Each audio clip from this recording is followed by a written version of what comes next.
Hello everyone, this is Eva Dawson with Eva Therapeutic Wellbeing. I'm going to talk today a little bit about sleep and the importance of sleep and why you are not sleeping. One of the things I specialize in is helping people with sleep hygiene and sleep strategies, getting them a better night's sleep, and this cannot be always an easy task for some people. And so I'm going to explain today why you're probably not sleeping if you're having difficulty or if you've been struggling with sleep, the main reasons why you might be really struggling with sleep and how that physically affects you when you are not getting that deep state of sleep. So I'm going to start by talking a little bit about science and biology and why, especially for women, sleep is really significantly affects their functioning, their hormones, and their body. And so let's just start thinking about back in tribal times, how men and women, and this is not being sexist, this is actually deep brain, how our body responds to stimulus in our environment. And so I want you to think about back into tribal times, how men's role and women's role. Men primarily, their bodies are geared more towards adrenaline type activities. So men's jobs were typically to keep the perimeter around the tribe safe and comfortable, and men took turns keeping the perimeter safe. And men's bodies are meant to fight, bring back food to the tribe. And so men's bodies are built for stress. Their bodies are built to respond in stressful situations in a very meticulous and organized way. Women's bodies are not made that way. So primary role for a woman is our perimeter was kept safe for a reason. So women's job was primarily to take care of the children. We were obviously together with other women, and our lives were meant to be kept primarily stress-free. So we did the gardening, the foraging, and we made the bowls and crafts and things like that for the tribe. We did the food preparation, the child care. If one of the tribe members was sick, we had another tribe member to help us maybe nurse our child or help take care of our needs. We had that support system. We also had a safe perimeter. So women's bodies were primarily feeling comfortable and safe. We knew that our perimeter was safe because we had the male aspect keeping the perimeter aspect of our tribe safe. So what happens to a woman's body when a woman's body is stressed? And I've talked about this in a previous video about libido and how stress affects a woman's libido. And there are some biological reasons for this. So if there's a stress on the tribe, there is a cascade of hormonal effects that happen to women.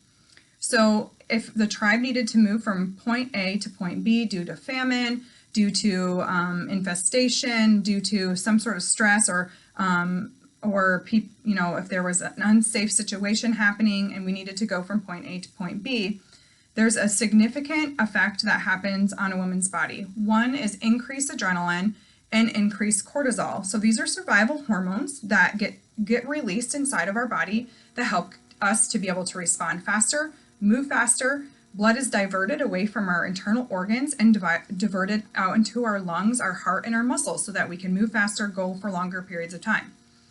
And that also happens with men, but men's bodies are more apt to respond in that way. Their bodies are better adapted to respond to adrenaline situations and stressful situations.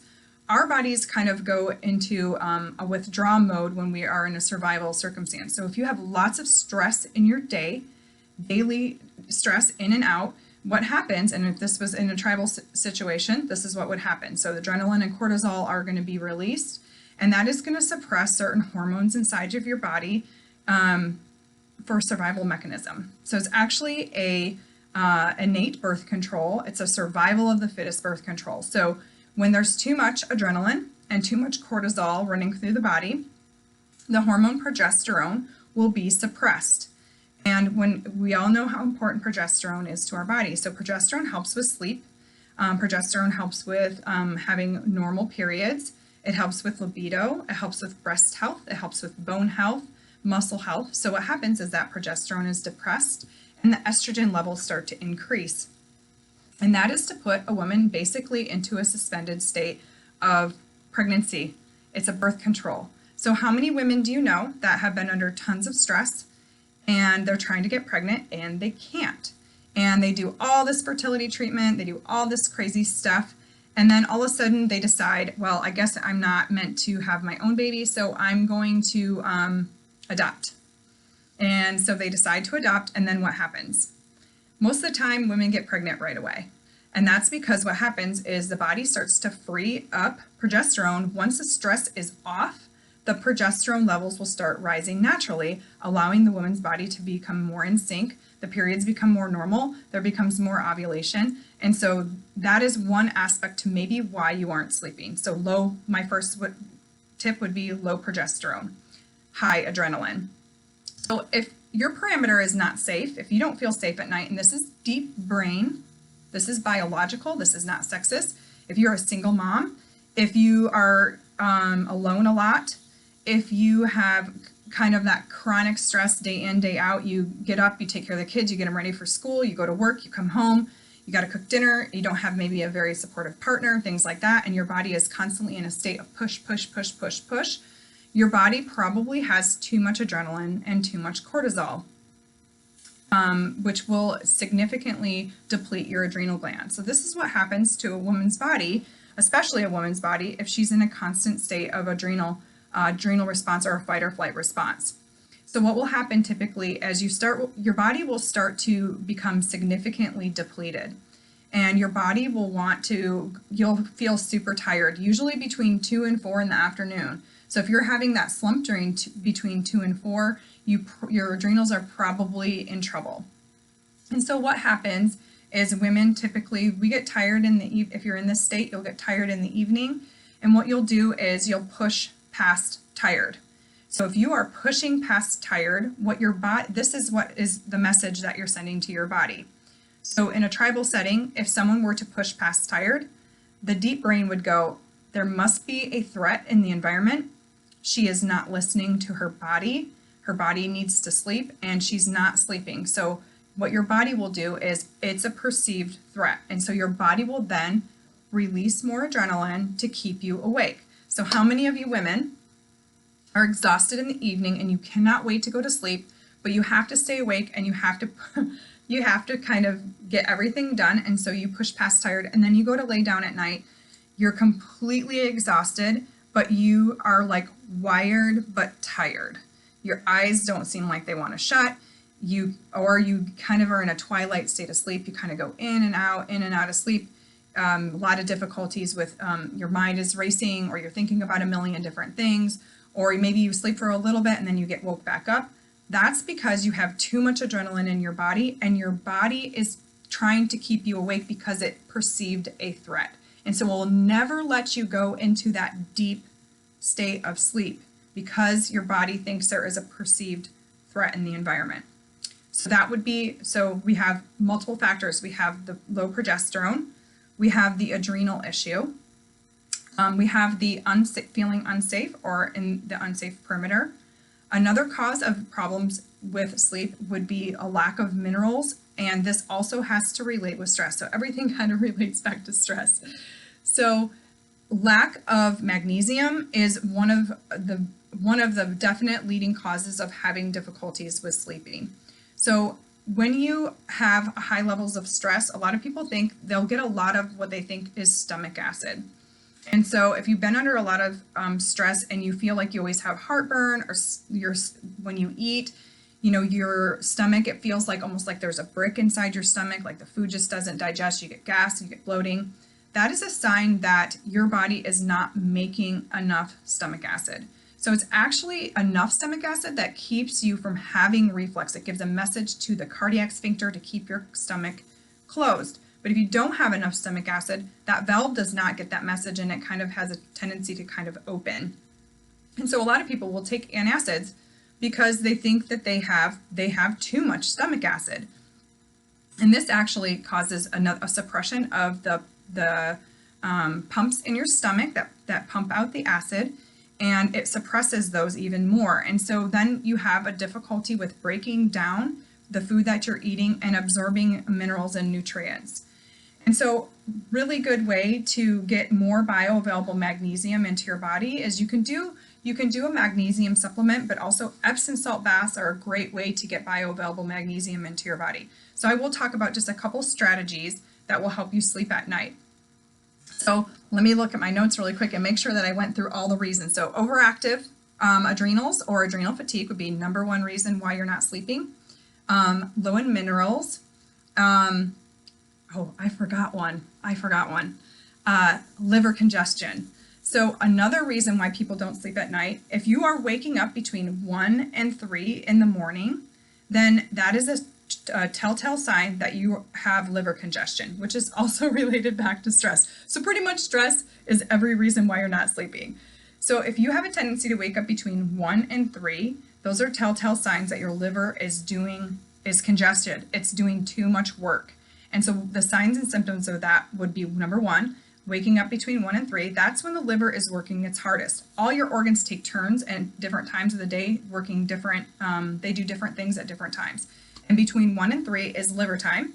And so if you're waking up at that time, then your liver is in need of some serious help. So you'll wake up, you'll be maybe sweaty, you'll be craving food, or your mind will just be completely racing. You'll be thinking about a million different things. And then after that 3 o'clock mark, it's a miracle. Then all of a sudden you can go back to sleep. But during that 1 and 3 time, you're like wide awake. So that would be another reason why you're not sleeping. And you could also be having a spiritual awakening. So people that are having spiritual awakening, they tend to wake up between 2 and 4. And this is when your body is at rest and everything is quiet in the world. And that's when the universe, God, Jesus, is sending you messages that your body is now being open to receive. And so if you are waking up with a lot of like intuition or different messages, that could be another reason why you're not sleeping at night. A little less common reason. So here are some strategies to help you with getting you sleeping better at night. The number one thing you can do, Epsom salt baths. We need to get you out of that over response of that constant state of stress, and we need to get your body in a calmer state. So since you're in a constant state of stress, a constant state of sympathetic nervous system response, that fight or flight response, we need to do the opposite to help balance your body and reset your nervous system. And so an Epsom salt bath is a really great way to get the body in a more calm state. It's also providing you with the bioavailable magnesium that your body needs to help calm your muscles and your nerves. So when you're in a fight or flight state, constantly, if your shoulders are always up like this and you're constantly tense, then that is definitely another sign that you're in that constant state of fight or flight. So getting some magnesium in your body, turn on some beautiful music, pour in your Epsom salt, pour in your Himalayan sea salt, get yourself soaking in a tub for at least 20 minutes. Number 2, meditation.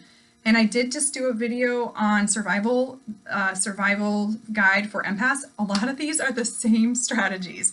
So this is definitely gonna help you if you're empathic as well. These are kind of gonna be some of the similar strategies that you would use.